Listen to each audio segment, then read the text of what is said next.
Hello friends, आज के video में हम गुलाम वंश का दूसरा पार्ट पढ़ेंगे। अर्थात कुतुबुद्दीन ऐबक के बाद जो अन्य गुलाम शासक हैं उनसे संबंधित जो भी महत्वपूर्ण क्वेश्चन हैं उनका अध्ययन करते हैं। तो आइए हम सबसे पहले क्वेश्चन पे चर्चा करते हैं। कुतुबुद्दीन ऐबक के पुत्र आराम शाह, एक तो ध्यान रखना है कुतुबुद्दीन ऐबक के पुत्र का नाम क्या है। आराम शाह ने कुल कितने समय तक शासन किया? 5 माह, 7 माह, 8 माह और 10 माह।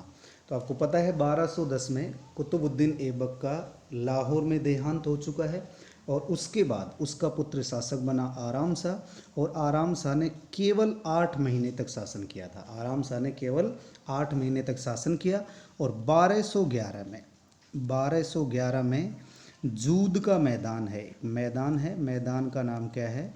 जूद का मैदान। इस मैदान में इल्तुतमिश ने आराम शाह को पराजित कर दिया और पराजित करने के बाद 1211 में नया शासक कौन बन चुका है? इल्तुतमिश। नया शासक कौन बन गया है? इल्तुतमिश। तो कुल कितने समय तक शासन किया है इसने? 8 माह तक। अगला क्वेश्चन देखिए।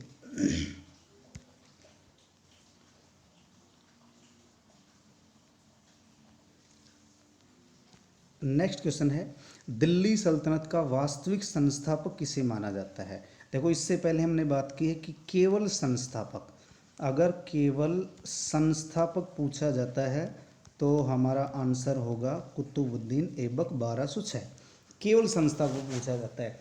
लेकिन यहाँ क्वेश्चन क्या पूछा गया कि दिल्ली सल्तनत का वास्तविक संस्थापक कौन था? तो इसमें ऑप्शन है इल्तुतमिश, अलाउद्दीन खिलजी, फिरोज शाह तुगलक और सिकंदर लोदी। तो इसमें सही जवाब होगा इल्तुतमिश। दिल्ली सल्तनत का वास्तविक संस्थापक कौन माना जाता है? इल्तुतमिश। और इल्तुतमिश का शासनकाल रहेगा 1211 से 1236 ईस्वी। 1211 से 1236 ईस्वी। इसके बाद अगले क्वेश्चन पे चर्चा करते हैं। नेक्स्ट क्वेश्चन है, इल्तुतमिश के बारे में कौन सा कथन सत्य नहीं है? ध्यान से समझना है, इल्तुतमिश के बारे में कौन सा कथन सत्य नहीं है। प्रथम इल्बरी शासक, ये सही है क्योंकि हम आगे चर्चा करेंगे। सेकंड इल्बरी शासक आएगा बलबन। सेकंड इल्बरी शासक कौन होगा? बलबन होगा। तो एक तो ये प्रथम इल्बरी शासक है। दूसरा ऑप्शन में दे रखा है आपके सामने, दूसरा ऑप्शन में है आपका बदायूं का इक़्तिदार। बदायूं का इक़्तिदार, तो ये भी सही है क्योंकि शासक बनने से पहले ये बदायूं का सूबेदार था और कुतुबुद्दीन ऐबक ने इसे बदायूं का इक़्तिदार बनाया था, यानी सूबेदार अथवा इक़्तिदार बनाया था। और ऐबक ने ही इसे सर ए जानदार भी बनाया था। ध्यान रखना है, सर ए जानदार यानी अंगरक्षकों का प्रधान, सर ए जानदार, ये भी ध्यान रखना है। इसका अर्थ होता है अंगरक्षकों का प्रधान। तो बदायूं का इक़्तिदार, ये भी सही है। गुलाम का गुलाम, ये भी सही है। क्यों? क्योंकि मोहम्मद गोरी का गुलाम कौन था? कुतुबुद्दीन ऐबक। और ऐबक का गुलाम कौन है? इल्तुतमिश।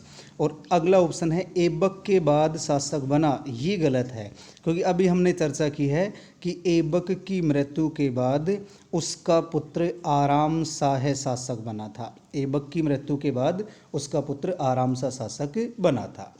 इसके बाद अगला क्वेश्चन देखिए। अगला क्वेश्चन है, किस विद्वान ने सर्वप्रथम यह कहा कि इल्तुतमिश दिल्ली के सिंहासन का अपहरण करता था? किस विद्वान ने सर्वप्रथम ये कहा था कि इल्तुतमिश दिल्ली के सिंहासन का अपहरण करता था? स्मिथ, डॉक्टर आर्नोल्ड, अबुल फजल और हसन निजामी। तो इसका सही जवाब होगा डॉक्टर आर्नोल्ड। डॉक्टर आर्नोल्ड ने सबसे पहले कहा था कि इल्तुतमिश ने दिल्ली के सिंहासन का अपहरण किया था। इसके बाद देखिए अगला क्वेश्चन। नेक्स्ट क्वेश्चन है, निम्न में से कौन सा उपनाम इल्तुतमिश का नहीं है? कौन सा उपनाम इल्तुतमिश का नहीं है? सुल्तान ए शहीद, ये सही है। मकबरों का पिता मैं, ये भी सही है। गुलामों का गुलाम, ये भी सही है। यानी सुल्तान ए शहीद किसे कहा जाता है? इल्तुतमिश को। मकबरा निर्माण का जन्मदाता, मकबरा भारत में मकबरों का पिता मैं, ये भी इल्तुतमिश को कहा जाता है। गुलामों का गुलाम अभी हमने चर्चा की है। तुर्कान चहलगनी, ये इसका उपनाम नहीं है, ये एक दल है जिसे हम चालीसा के नाम से भी जानते हैं। यानी इल्तुतमिश के 40 वफादार तुर्क गुलाम थे जिन्हें क्या कहा जाता है? चालीसा अथवा तुर्कान चहलगनी। तो इसमें कौन सी उपाधि नहीं है? तो ये उपाधि नहीं है, ये 40 गुलामों का एक दल है। इसके बाद नेक्स्ट क्वेश्चन पे चर्चा करते हैं। अगला क्वेश्चन है, इल्तुतमिश के विरोधियों में सिंध और मुल्तान। इल्तुतमिश के कुछ विरोधी हैं, उनमें सिंध और मुल्तान का गवर्नर कौन था? शानदार क्वेश्चन है। इल्तुतमिश के विरोधियों में सिंध और मुल्तान का गवर्नर कौन था? नासिरुद्दीन कुबाचा, ताजुद्दीन यल्दोज, अली मर्दान और मिनहाज उस सिराज। तो दोस्तों आपको ध्यान रखना है, इसका सिंध और मुल्तान का जो विरोधियों में गवर्नर था वो कौन था? नसीरुद्दीन कुबाचा था। ताजुद्दीन यल्दोज, ये तो गजनी का सुल्तान था। ये कहाँ का सुल्तान था? गजनी का सुल्तान था ताजुद्दीन यल्दोज। नासिरुद्दीन कुबाजा सिंध और मुल्तान का गवर्नर है। और अली मर्दान, इसकी यदि हम बात करें, ये बंगाल और बिहार का गवर्नर था। बंगाल और बिहार का गवर्नर। और मिनहाज उस सिराज, ये लेखक हैं। मिनहाज उस सिराज, ये क्या है? एक लेखक हैं। तो सही आंसर क्या होगा? नासिरुद्दीन कुबाचा। अगला क्वेश्चन देखिए, नेक्स्ट क्वेश्चन पे चर्चा करते हैं। तराइन के तीसरे युद्ध के बाद इल्तुतमिश ने ताजुद्दीन यल्दोज का वध कौन से दुर्ग में करवा दिया था? ताजुद्दीन यल्दोज, अभी हमने बात की गजनी का सुल्तान था। तो तराइन का तीसरा युद्ध कब होता है? 1215-16 में। तराइन का तीसरा युद्ध 1215-16 में होता है। इस युद्ध में ताजुद्दीन यल्दोज का वध कौन से दुर्ग में करवाया गया था? तो इसका सही आंसर होगा बदायूं का दुर्ग, जो कहाँ है? यूपी में। कहाँ है? यूपी में। और यहीं पर यल्दोज की कब्र बनी हुई है, ध्यान रखना है, यहीं पर यल्दोज की कब्र बनी हुई है। अगला क्वेश्चन देखिए, नेक्स्ट क्वेश्चन है, 40 वफादार गुलामों का जो दल है, 40 वफादार गुलामों के समूह को चालीसा अथवा तुर्कान ए चहलगनी नाम किसने दिया है? 40 वफादार गुलामों के समूह को चालीसा अथवा तुर्कान ए चहलगनी नाम किसने दिया? हसन निजामी, इसामी, अमीर खुसरो, जियाउद्दीन बरने। इसका सही जवाब होगा जियाउद्दीन बरने। अगला क्वेश्चन देखिए, नेक्स्ट क्वेश्चन है, तुर्कान चहलगनी का सर्वप्रथम उल्लेख कौन सी पुस्तक में मिलता है? तुर्कान चहलगनी का, ये भी महत्वपूर्ण क्वेश्चन है। तुर्कान चहलगनी का सर्वप्रथम उल्लेख कौन सी पुस्तक में मिलता है? तारीख फिरोज शाही, फुतुह उस सलातीन, तुगलकनामा, अकबरनामा। देखो तारीख फिरोज शाही ये बरने ने लिखी है, ये पुस्तक किसने लिखी है? जियाउद्दीन बरने ने। फुतुह उस सलातीन, ये पुस्तक किसने लिखी है? इसामी ने। ये पुस्तक किसने लिखी है? इसामी ने। तुगलकनामा ये अमीर खुसरो की रचना है और अकबरनामा ये अबुल फजल की रचना है। तो इसका सही जवाब होगा फुतुह उस सलातीन। सही जवाब क्या होगा? फुतुह उस सलातीन। इसके बाद हम बात करते हैं, इसके बाद देखिए दोस्तों अगला क्वेश्चन है, 1221 ईस्वी में चंगेज खान जलालुद्दीन मांग बरनी का पीछा करते हुए कौन सी नदी के किनारे आ गया था? जलालुद्दीन मांग बरनी कौन सी नदी के किनारे आ गया था? अब ध्यान से समझना है, बात है 1221 की। तो एक क्वेश्चन तो ये बन गया है कि चंगेज खान के आक्रमण का खतरा किस शासक के समय उत्पन्न हो गया था? तो हमारा जवाब होगा इल्तुतमिश। हमारा जवाब क्या होगा? इल्तुतमिश के समय आक्रमण का खतरा उत्पन्न हो गया है। अब क्वेश्चन पूछा गया कि कौन सी नदी तक आ गया था? तो इसका सही जवाब तो होगा सिंधु नदी। सही जवाब क्या होगा? सिंधु नदी। अगर हम चंगेज खान की ओर बात करें, चंगेज खान का मूल नाम था तिमुचिन। चंगेज खान का मूल नाम क्या था? तिमुचिन। चंगेज खान का मूल नाम तिमुचिन था और ये अपने आप को खुदा का कहर कहता था। खुदा का कहर। अपने आप को किस नाम से कहता था, किस नाम से संबोधित करता था? खुदा का कहर के नाम से, अर्थात ईश्वर का अभिशाप भी कह सकते हैं, ईश्वर का अभिशाप कह सकते हैं। और चंगेज खान की जीवनी लिखने वाला एक व्यक्ति है, एक विद्वान है, जिसका नाम है जुबैनी। चंगेज खान की जीवनी लिखने वाला कौन था? जुबैनी। तो चंगेज खान के आक्रमण का खतरा किसके शासनकाल में उत्पन्न हो गया था? इसका सही जवाब क्या होगा? इल्तुतमिश। और ये कौन सी नदी किनारे आ चुका है? सिंधु नदी किनारे। इल्तुतमिश ने बगदाद के अब्बासी खलीफा अल मुस्तनसिर बिल्ला मंसूर अल मुस्तनसिर बिल्ला मंसूर से अधिकार पत्र कब प्राप्त किया था? ये सामान्य क्वेश्चन है, इसका सही जवाब हो जाएगा 1229। देखो 1215 की यदि हम बात करें, तराइन का तीसरा युद्ध, तराइन का तीसरा युद्ध होता है 1215 में। 1221 में अभी हमने बात की कि चंगेज खान के आक्रमण का खतरा उत्पन्न हो गया, 1229 वाला हमारा सही है ही। 1226 में इल्तुतमिश ने रणथंभौर पर आक्रमण किया था। 1226 में इल्तुतमिश ने कहाँ आक्रमण किया था? रणथंभौर पर। अगला क्वेश्चन देखिए, नेक्स्ट क्वेश्चन है, इस्लाम की राजधानी बगदाद से भेजे गए, इस्लाम की राजधानी बगदाद से भेजे गए वस्त्र, आभूषण और उपहार को सुल्तान, उसके पुत्र व अमीरों आदि ने ग्रहण किया था। ये कथन किसका है? ध्यान से समझना कि 1229 में बगदाद के अब्बासी खलीफा से मान्यता प्राप्त कर ली अपने पद की, इसीलिए इल्तुतमिश को दिल्ली का प्रथम वैधानिक सुल्तान, प्रथम संप्रभुता संपन्न सुल्तान कहा जाता है। तो ये कथन किसका है? तो ये कथन मिनहाज उस सिराज का है, मिनहाज उस सिराज, जिन्होंने कौन सी किताब लिखी है? तबकात ए नासिरी। इनकी किताब का नाम क्या है? तबकाते नासिरी। ये लो, किताब का नाम क्या है? तबकाते नासिरी।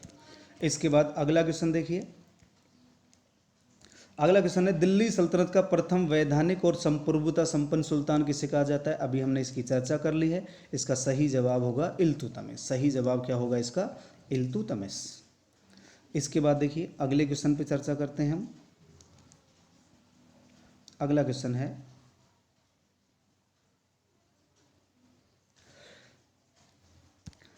इल्तुतमिश ने अपने किस पुत्र की याद में, अपने किस पुत्र की याद में, ध्यान रखना है, किस पुत्र की याद में दिल्ली में मदरसा ए नासिरी का निर्माण करवाया? दिल्ली में मदरसा ए नासिरी का निर्माण करवाया। इसका सही जवाब होगा नासिरुद्दीन महमूद, क्योंकि 1229 में मंगोलों से लड़ते हुए इल्तुतमिश के पुत्र नसीरुद्दीन महमूद का देहांत हो गया था। इतना ध्यान रखना है। इसके बाद अगला क्वेश्चन देखिए, अगला क्वेश्चन है, इल्तुतमिश से संबंधित कौन सा कथन सत्य नहीं है? इक्ता प्रणाली विकसित की, सही है। इक्ता का अर्थ होता है भूमि का आवंटन। शुद्ध अरबी सिक्के जारी किए, चांदी का टका चलाया जो 175 ग्रेन का होता था। इक्ता प्रणाली, ये भी सही है। शुद्ध अरबी सिक्के जारी की है, चांदी का टका सिक्का चलाया जो 175 ग्रेन का था। सोने का जीतल सिक्का चलाया, सोने का नहीं, ये पीतल का होता था, सोने का नहीं, ये कौन सी धातु का होता था? पीतल का। तो ये कथन इल्तुतमिश के बारे में सत्य नहीं है। अगला क्वेश्चन देखिए, नेक्स्ट क्वेश्चन है, दिल्ली सल्तनत का प्रथम सुल्तान जिसने सर्वप्रथम बदायूं की आर्थिक क्षमता को समझा था। ये भी महत्वपूर्ण क्वेश्चन है, ध्यान रखना है। दिल्ली सल्तनत का प्रथम सुल्तान जिसने सर्वप्रथम बदायूं की आर्थिक क्षमता को समझा, इसका सही जवाब क्या होगा? इल्तुतमिश। सही जवाब क्या है इसका? इल्तुतमिश। अगला क्वेश्चन देखिए, नेक्स्ट क्वेश्चन पे बात करें हम, निम्न में से किसका निर्माण इल्तुतमिश ने नहीं करवाया? अतारकीन का दरवाज़ा, ये इल्तुतमिश ने नागौर में बनवाया। अतारकीन का दरवाज़ा इल्तुतमिश ने कहाँ बनवाया है? नागौर में। मदरसा ए मुअज्जी, इसका निर्माण भी इल्तुतमिश के द्वारा करवाया गया है। मदरसा ए मुअज्जी का निर्माण किसके द्वारा करवाया गया? इल्तुतमिश के द्वारा। और इसका निर्माण 2 जगह करवाया गया है, दिल्ली और बदायूं। इसका निर्माण 2 जगह करवाया गया है, दिल्ली और बदायूं। तो मदरसा ए मुअज्जी ये किसके नाम पर बनवाया गया है? मोहम्मद गोरी के नाम पर, मोहम्मद गौरी के नाम पर मदरसा-ए मुअज्जज का निर्माण दिल्ली और बदायूं में होता है। इसके बाद अगला क्वेश्चन है जामा मस्जिद। तो इल्तुतमिश ने बदायूं में जामा मस्जिद बनवाई, बदायूं में जामा मस्जिद बनवाई। अलाई दरवाज़ा, अलाई दरवाज़ा इसने नहीं, अलाउद्दीन खिलजी ने बनवाया था। अलाई दरवाज़ा किसके द्वारा बनवाया गया था? अलाउद्दीन खिलजी के द्वारा। तो सही जवाब हो जाएगा डी। सही जवाब क्या होगा? डी। अगला क्वेश्चन देखिए,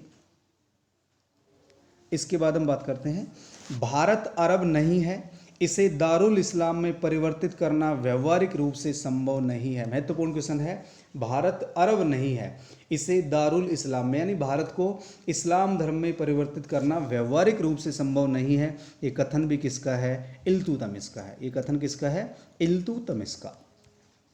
इसके बाद अगला क्वेश्चन देखिए, इल्तुतमिश का वजीर कौन था जो गैर तुर्क था? इल्तुतमिश का वजीर कौन था जो गैर तुर्क था? गैर तुर्क को कहा जाता है ताजिक। गैर तुर्क को किस नाम से जाना जाता है? ताजिक। तो उसके वजीर का नाम था निजामुल्क जुनैदी। निजामुल्क मोहम्मद, पूरा नाम था निजामुल्क मोहम्मद जुनैदी। तो इसका वजीर कौन था? एक क्वेश्चन ध्यान रखना है। गैर तुर्क को क्या कहा जाता है? ताजिक कहा जाता है। इसी प्रकार इमाद उल मुल्क, यदि इमाद उल मुल्क की बात करें, ये इनका आरिज ए मुमालिक था। आरिज ए मुमालिक या आरिज ए मुमालिक, ये इनका क्या था? आरिज ए मुमालिक था। ताजुद्दीन यल्दौज जिसकी हमने बात की है, ये कहाँ का सुल्तान था? गजनी का।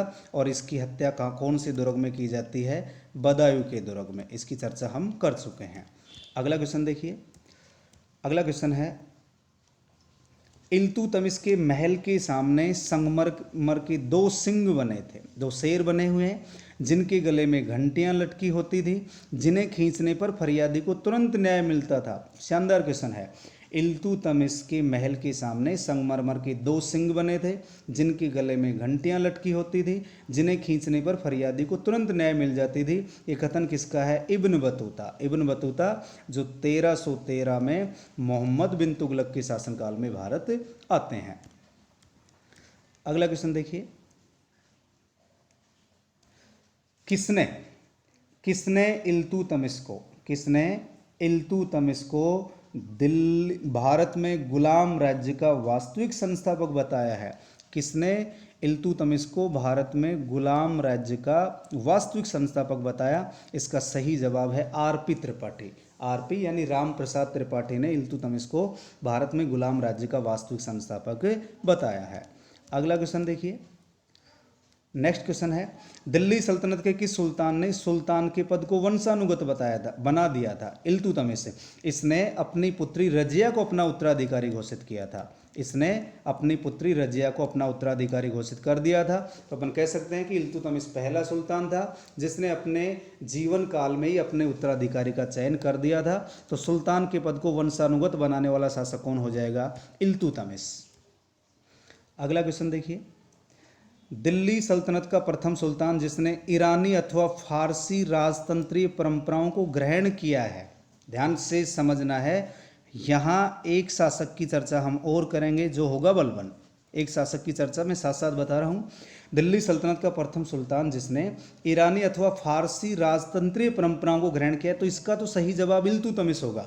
लेकिन बलबन ने ईरानी परंपराओं को पहली बार अपने दरबार में लागू कर दिया था, जैसे सिजदा पेबोस। इनकी चर्चा करेंगे जब हम अगला वीडियो क्लियर करेंगे। अगले वीडियो में जो क्वेश्चन क्लियर करेंगे बलबन से संबंधित, वहाँ चर्चा करेंगे। तो इसका सही जवाब तो क्या होगा? इल्तुतमिश होगा। इसके बाद अगला क्वेश्चन देखिए, किस विद्वान ने इल्तुतमिश को भारत में गुलाम वंश का वास्तविक संस्थापक बताया है? गुलाम वंश का वास्तविक संस्थापक। इससे पहले हमने मुस्लिम राज्य का वास्तविक संस्थापक पढ़ा है, और गुलाम वंश का वास्तविक संस्थापक बताने वाले कौन है? डॉक्टर ईश्वरी प्रसाद। कौन है? डॉक्टर ईश्वरी प्रसाद। इसके बाद देखिए, किस विद्वान के अनुसार इल्तुतमिश गुणवान? शानदार क्वेश्चन है दोस्तों, आराम से समझने का प्रयास करो। किस विद्वान के अनुसार इल्तुतमिश गुणवान, दयालु हृदय वाला, विद्वानों का आदर करने वाला था? इल्तुतमिश गुणवान, दयालु हृदय वाला और विद्वानों का आदर करने वाला था। मिन्हाज उस सिराज, मिन्हाज उस सिराज ने उसे विद्वानों का आदर करने वाला, दयालु हृदय वाला और गुणवान व्यक्ति या गुणवान शासक बताया है। अगला क्वेश्चन देखिए। अगला क्वेश्चन है सुल्तानगढ़ी में सल्तनत काल का प्रथम मकबरा। तो सल्तनत काल का ये पहला मकबरा है, इसलिए भी क्वेश्चन महत्वपूर्ण बन जाता है। और ये प्रथम मकबरा किसका बनाया गया, किसका बनाया गया? नासिरुद्दीन महमूद का।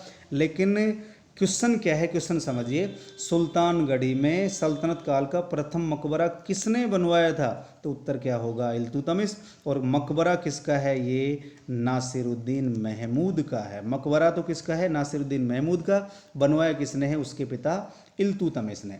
अगला क्वेश्चन देखिए। इल्तुतमिश के द्वारा मदरसा-ए मुअज्जी तथा हौज-ए शमसी का निर्माण दिल्ली के अलावा किस स्थान पर करवाया गया? मदरसा-ए मुअज्जी तथा हौज-ए शमसी का निर्माण दिल्ली में तो है ही है ये दोनों, दिल्ली के अलावा इनका निर्माण कहाँ करवाया गया है? बदायूं में। दिल्ली के अलावा इनका निर्माण बदायूं में करवाया गया। तो दोस्तों ये थे आज के कुछ क्वेश्चन थे, 20-22 से जो भी क्वेश्चन है। इसके बाद हम अगले चैप्टर पे चर्चा करेंगे। आप निरंतर वीडियो देखते रहें, क्वेश्चनों को हल करते रहें। आज की वीडियो में इतना ही। जय हिंद, जय भारत।